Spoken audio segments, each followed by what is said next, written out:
Gracias por acompañar el proyecto, Leopoldo.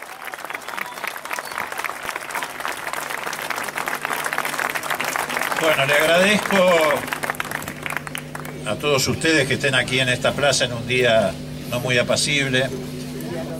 Quiero además felicitarlos por el esfuerzo y el resultado que obtuvieron en la elección, que estoy seguro que lo van a repetir y acrecentar en octubre.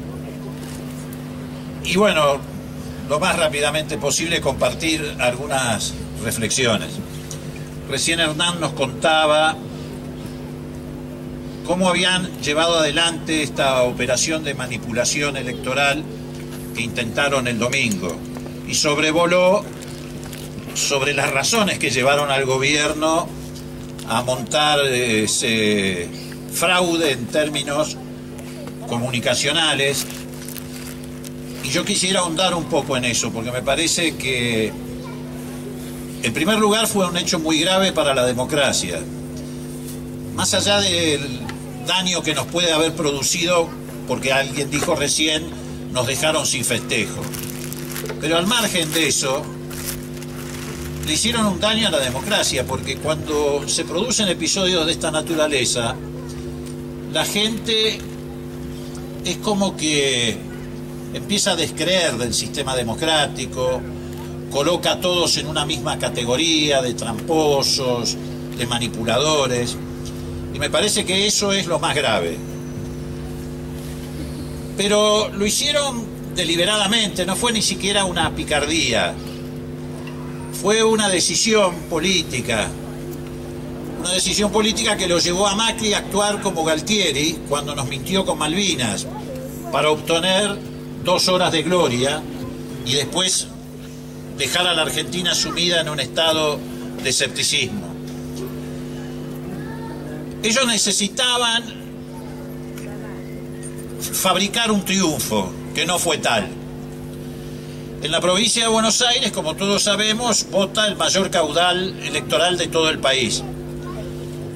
Y en ese maquillaje que llevaron adelante para producir un spot publicitario en la noche del domingo, no podían dejar de manipular los datos de la provincia de Buenos Aires.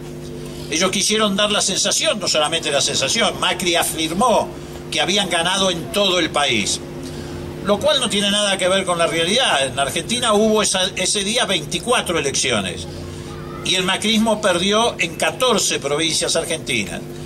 Pero no podían agregarle a esa derrota una derrota en la provincia de Buenos Aires y en la provincia de Santa Fe, que son las de mayor volumen electoral de la Argentina. No era creíble decir que se había ganado en todo el país y admitir una derrota electoral en las 2 provincias de mayor volumen.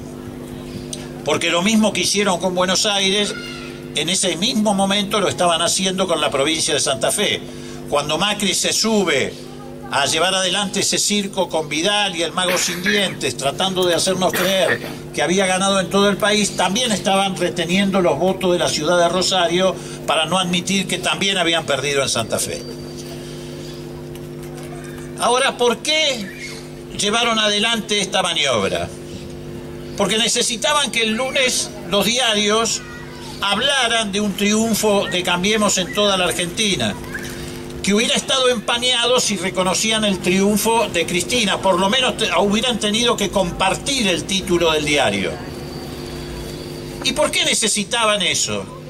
Hernán lo dijo, porque están abriendo una nueva etapa en la Argentina. Y la nueva etapa que están abriendo ya no es solamente la del ajuste económico. Están abriendo la etapa de la represión política, de la persecución política, porque como van a una profundización del ajuste, están necesitando pasar por encima de las instituciones, por encima de las reglas de juego del Estado de Derecho, por encima de las libertades públicas. Pero además también tenían una razón de orden económico. El día martes vencían 532.000 millones de pesos del EVAC, esta monumental bicicleta que han montado. Y tenían la preocupación de que si aparecía derrotado el gobierno, los especuladores que manejan los 532.000 millones de pesos en LEVAC se asustaran y se corrieran al dólar. Y la verdad es que es cierto que la Argentina está muy vulnerable, porque un país que puede tener una catástrofe económica simplemente por un resultado electoral es un país que es vulnerable. Pero no es solamente vulnerable frente a un resultado electoral. Más temprano que tarde van a tener un problema tremendo que se va a trasladar a toda la sociedad, y si no es por un resultado electoral será por una cuestión de política internacional, o porque Trump se enoja, o porque aumenta el proteccionismo en el mundo, o porque suben las tasas de interés. Lo cierto es que somos vulnerables porque estamos pendiendo del hilo de la bicicleta financiera. Somos un país que ha destruido la producción y el trabajo, y lo único que se desarrolla en Argentina es sobreendeudamiento externo y bicicleta financiera. Esa es la razón de la vulnerabilidad.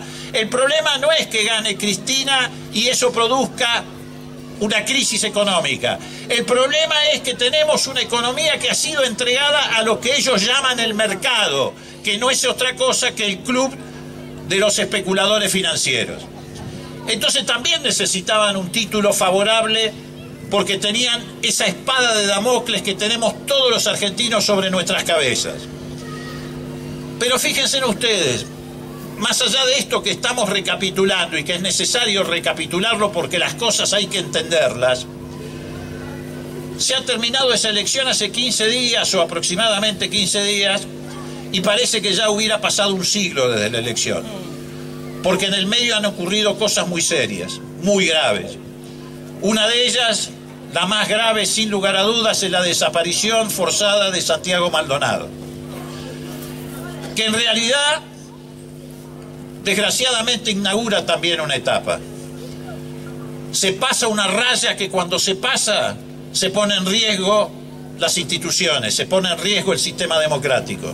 Hay límites que no se pueden traspasar. El gobierno de Macri ha traspasado ese límite. Por eso no solamente estamos ya definiendo una cuestión de naturaleza económica, también en octubre tenemos que definir si esta Argentina se va a mantener en el marco del Estado de Derecho o vamos a ir, como ellos quieren, a un estado de excepción. Ya estamos transitando un estado de excepción. Un gobierno que tiene un preso político o una presa política, que tiene un detenido desaparecido, que echa jueces pasando por encima de la Constitución Nacional.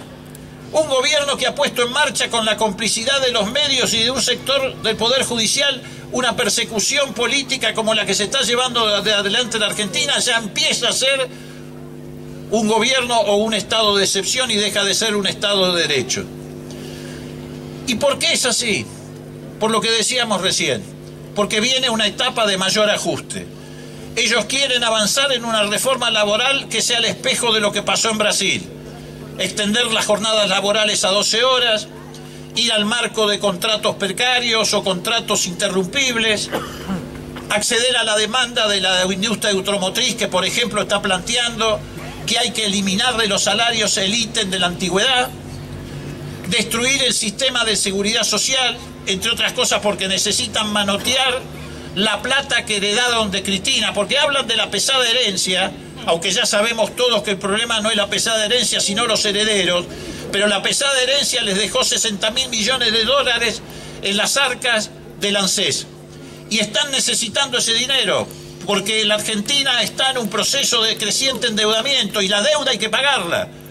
Y los servicios de la deuda hay que empezar a honrarlos. Estamos en una etapa donde se está pagando solamente de intereses de la LEVAC 600 millones de pesos por día de intereses de la LEVAC, y ni hablar del endeudamiento externo.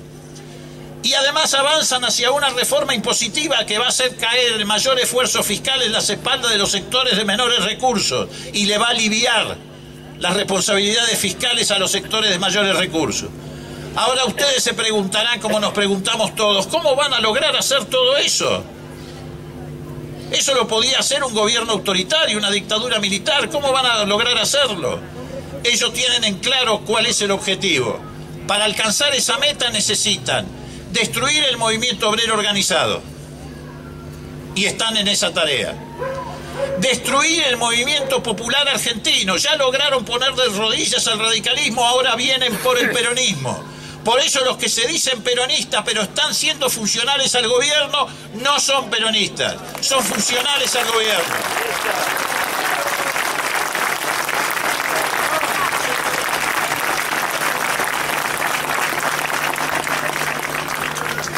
Y también necesitan pasar por encima del Estado de Derecho. Son tres objetivos: destruir el movimiento obrero, destruir el movimiento popular argentino y dejar de lado el Estado de Derecho.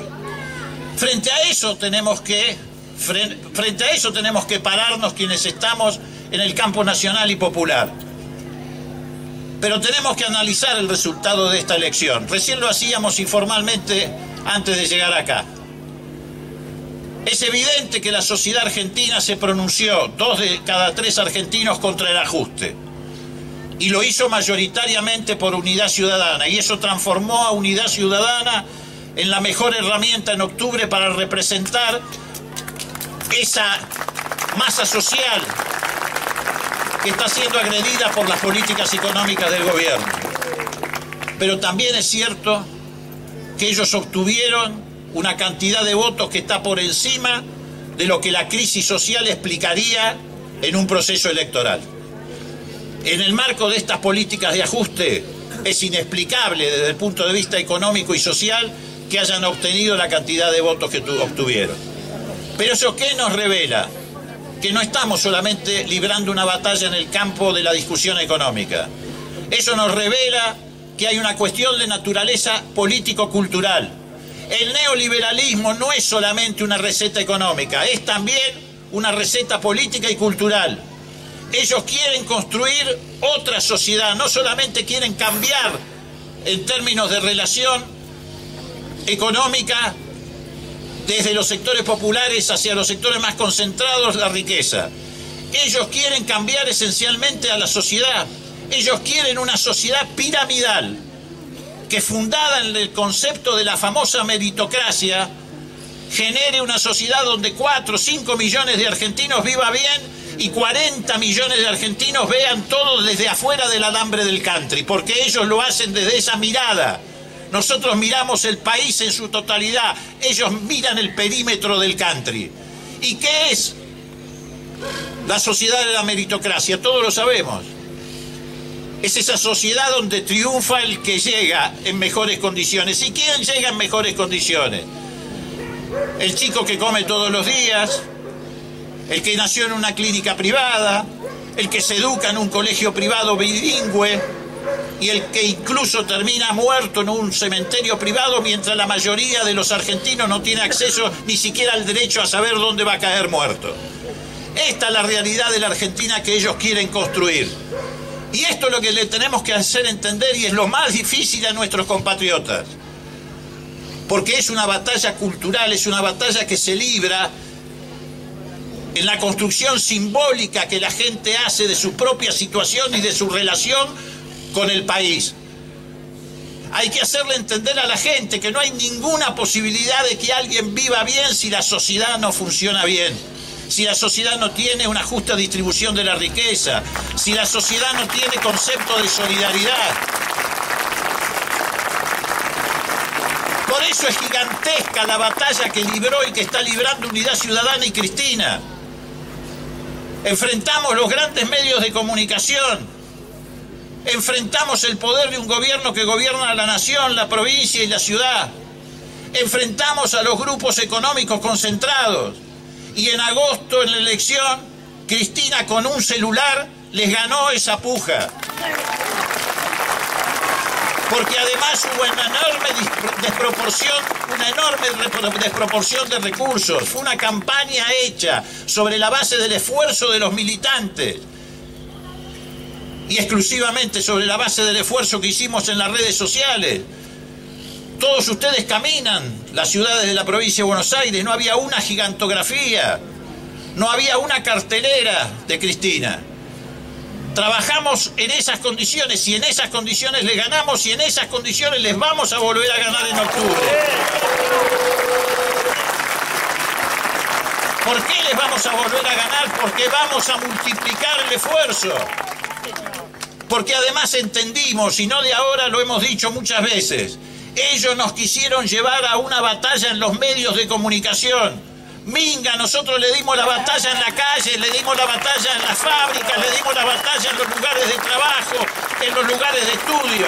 Y hay que seguir transitando ese camino.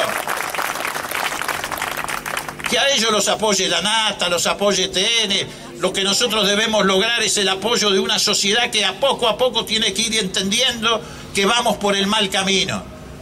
Miren, para ir terminando, la Argentina está atravesando un momento terrible, desde todo punto de vista. Caen las exportaciones, suben las importaciones de bienes de consumo, aumenta el déficit comercial, tenemos sobreendeudamiento, tenemos la bicicleta de las LEVAC. El escenario no puede ser peor. Y sin embargo, todos pretenden mostrarnos, cuando digo todos los grupos dominantes, una Argentina que está en expansión, en crecimiento. Y es todo lo contrario. Lo que pasó frente a lo que viene, si triunfa Cambiemos, es nada. Lo que viene es mucho peor. También hay que hacerle entender a la gente que no estamos discutiendo el pasado, ni siquiera el pasado de estos 18 meses. Acá lo que se está discutiendo es el futuro de lo que se viene si este proyecto se consolida. Debemos evitar que este proyecto se consolide. Y además debemos decir también con claridad que hoy la grieta en la Argentina no es solamente, como ha sido en estos años, la discusión sobre la distribución del ingreso. Sigue siendo eso. Pero ahora hay otra grieta. La grieta es Santiago Maldonado. Eso es lo que divide hoy en la Argentina. Y yo se lo digo particularmente a algunos amigos míos que todavía se siguen diciendo radicales. Es absolutamente imposible ser radical y justificar lo que está sucediendo con un detenido desaparecido. Esa es una ofensa a la democracia en la Argentina, pero es una ofensa particularmente a la memoria de Raúl Alfonsín. Entonces debemos conmover a nuestros compatriotas. Y lo tenemos que hacer nosotros, ¿por qué? Porque estamos casi solos en esta pelea. ¿Qué han dicho Massa o Randazzo respecto a Santiago Maldonado? Se han callado la boca. Como si ellos no tuvieran un compromiso con la lucha en defensa de los derechos humanos y de las libertades públicas. Y no han dicho nada. Uno, porque tiene miedo de enemistarse con el gobierno, que lo puso en ese lugar para cumplir con un objetivo. Y el otro porque tiene miedo que se le vayan votos con el macrismo. Nosotros no tenemos miedo, que se nos vayan los votos que sean necesarios, pero vamos a defender las libertades públicas en la Argentina. Y no vamos a dejar que se nos devuelva al pasado. Este es un gobierno, como todos los gobiernos conservadores y oligárquicos, que te devuelve al pasado. Han devuelto a los que salieron de la pobreza a la pobreza. Han devuelto la calidad institucional que obtuvimos del 83 en adelante otra vez a las peores épocas. Nos están devolviendo angustiosamente a tener que reclamar por un detenido desaparecido. Nosotros estábamos todos convencidos, mi generación, convencidos de que nunca más íbamos a tener que hacer esa tarea. Entonces también estamos discutiendo que no nos devuelvan al pasado, queremos ser el futuro. Y el futuro está en Unidad Ciudadana, que es una expresión políticamente plural y socialmente representativa. Porque la lista de Unidad Ciudadana no solamente representa espacios políticos partidarios, como en mi caso, o en el caso de Daniel Scioli o de Espinosa, que venimos de culturas y tradiciones políticas distintas. Es una lista que expresa también una mayoría social, que es la que está agredida por esta política, a los científicos, a los trabajadores. Tenemos 3 candidatos en la lista en condiciones de ser legisladores nacionales que provienen del movimiento obrero, pero del movimiento obrero comprometido realmente con los intereses de los trabajadores, como es el caso de Yasky, o como es el caso de Vanessa Siley, o el caso de Walter Correa, que vienen de la corriente federal de trabajadores que encabeza un correligionario mío que se llama Sergio Palazzo, que puso de manifiesto de qué manera se tiene que enfrentar este modelo neoliberal. Así que, antes de que terminemos todos engripados, le quiero decir que redoblemos el esfuerzo. Vamos por el buen camino. ¿Y saben por qué vamos por el buen camino? Porque no nos hemos equivocado ni los radicales, ni los peronistas, ni los socialistas, ni los partidos de izquierda, ni nuestros compatriotas que tal vez nunca pasen por una fuerza política, pero que comparten con nosotros la idea de una sociedad solidaria y autónoma. No nos hemos equivocado respecto a la vereda que elegimos transitar, porque ha quedado claro en esta elección, hay dos veredas. Solamente dos veredas, la vereda del proyecto nacional, popular, democrático y la vereda de un proyecto excluyente, conservador y neoliberal. Sigamos adelante, gracias. Gracias, Leopoldo. Muy claro como siempre. Muchas gracias.